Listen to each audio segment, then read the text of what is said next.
Gombolole ne ya Kayonza ebyalo 7 tusobodde okulonkinga facilities zino 5 naye nga n'emabega wabaddewo endala ezibadde zitambuzibwa mu Gombolola Kayonza ne Kitimbwa.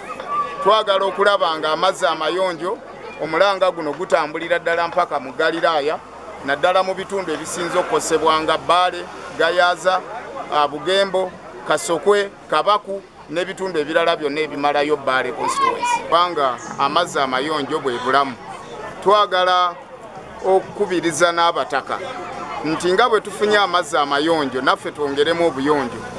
Ebidomola ne galani mwe tusenera amazzi tubikuute, awaka tuyonjeewo. Kya bugunjufu omuntu okubeera awaka nga hygiene yonna nnungi era ng'erabika bulungi ate etegerekeka. Download the app on App Store or Google Play Store now. Vision Digital Experience, the future of media.